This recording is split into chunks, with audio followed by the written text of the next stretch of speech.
Man, the Landlord, the One Chance, One Life TV. Speak on the sacrificing and discipline it took for you to save up your first $1 million. Well, it didn't come like that. It's how people think you could sacrifice and save it to come up. See, because in the game, I'm copping. You study copping. And the only time you really supposed to see your money, because you got to think, I'm coming from a small town. So you ain't going to see the money till it's a drought. Right. How I was thinking. See, because I kept all my money in product. Because if you ain't got it in product, you going to spend it. So when the drought come, now you able to double up, triple up. Because ain't nobody got no work but you. So that's when you count up.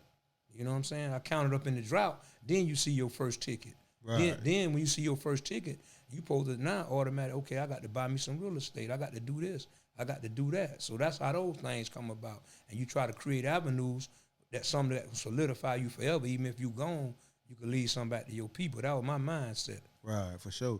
So when all the money started flowing in, did you ever worry about the Jack Boys or being extorted?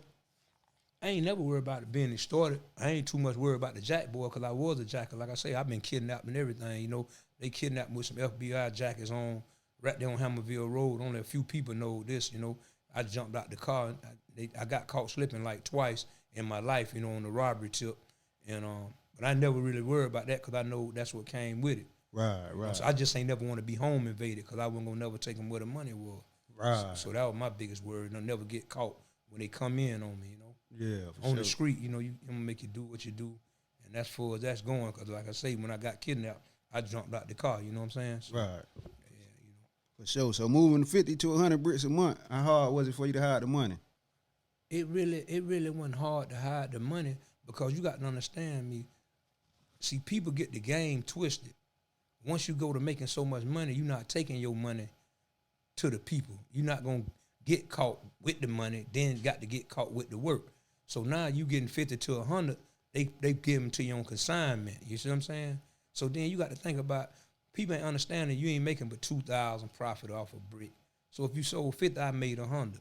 But now that's where I came in with the trap houses, and then I laid here and got trap houses. I'm gonna make 8, 9 a brick. Right. I'm gonna take 10 out. If I take 15 out, cool. The rest of them I'm just trying to let go. And then who to say if I'm gonna make 2,000? See, I'm getting y'all the game transparent. A lot of this stuff I hear about, you know, all the names, I don't believe none of it because they ain't giving it to you. That's what the newspaper man said. Right. You know, what I'm giving you is authentic.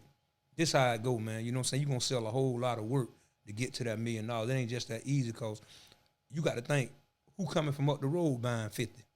Who finna travel with $1 million and take it and then get the work back? That don't even make sense. You know, you got dudes that come down way back probably in the 80s, and stuff like that. Them boys were coming down like that, but the road got too hot for you to even get money like that. So now you talking about a 10, 20 key deal, that's about the max you gonna see back in the 90s. Right. That somebody gonna bring down. They gonna bring down that 250, that 200, you feel me? Yeah. Or that 180. You see what I'm saying? These are real stories. All the other stuff, somebody they brought 2.3 million in caught with, man, they faking, man. Yeah. And that's just being real, man. For sure. So on a yearly basis, how much money would you say you would turn into the Connect in your prime? Like I said, in my prime, I was turning 800,000-900,000 a month. See, I could just estimate that and figure it back because it's going to how many bricks I'm moving. You know what I'm saying? You ain't sitting there right counting. I ain't taking a tab of this stuff.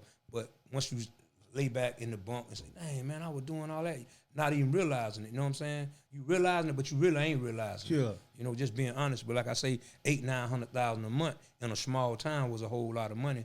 And you moving right up under their nose, and they got you on a small pedestal. You know what I'm saying? Right. Like, oh, you ain't that, because everybody who that, they this, that ain't that. You know what I'm saying? I had it really covered up well. Right. You know, I feel like, you know what I'm saying? And because you always going to have everybody else saying they were bigger than you, and I ain't never tried to contest that because I wanted that to be that way. Right. That's why I moved the way I moved, you know what I'm saying? Did you ever get big-headed and think you was bigger than the Connect?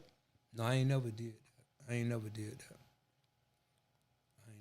that because, you know, one thing about me, you know, how can I get bigger than the supplier? I ain't never thought about even biting the hand that feed me, you feel me? Right. So that's another thing about people don't understand about the game. A lot of these guys ain't really flat-foot hustlers. I ain't gonna call no names, but if you just was to sit back and really analyze this stuff, you don't just grind up on 10 million. You just don't grind up on 20 million because like you either be kidnapped or killed in these ghettos, you feel me? So when you see somebody say they didn't had the 20 millions and the 30 millions, they ran off with 1,500 of the plug and they just got lucky.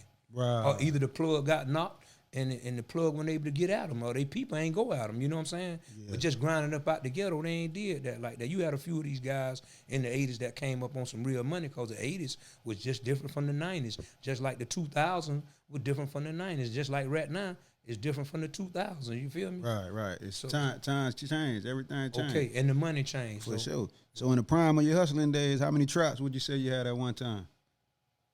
Man, I know for sure 10 traps, and 10 traps hand down just trapping, you know what I'm saying? But it was so many people getting money and getting work from me at the same time because I never want to turn my back. You know, like I say, I give a guy 2 ounces and I got 50 keys and you can get 2 ounces from me because you my homeboy. Right. I ain't never wanted to be big in my city, man. That just was it, man. It was always love for pumping though, man, period. You know what I'm saying? And that's just how I rocked it, man. You know, if you want to get some money, hey, you can step to me and get some money, man.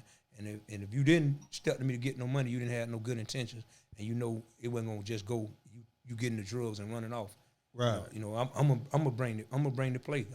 That's just how I was living. You know. Yeah. And what specific areas in Pompano would you say you made your most money on a breakdown tip? 6th Street, Collier City. Yeah. 6th Street in Collier City. You know them boys. You know, believe it or not, you know you had guys making $10,000-$12,000 a week from me, you know what I'm saying, selling $1 a rock. And that's something, you know, unheard of because when you tell somebody that, they'll be like, $1 a rock? You pimping me.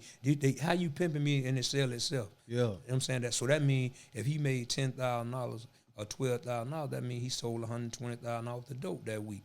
And he could sell $50,000, $60,000 on a Friday or a Saturday night. So, and that ain't nothing to do. That ain't nothing but 50, 100 packs, you know what I'm saying? So that's how we were grinding and pumping at that time. Right. The era of the crack rock, you know?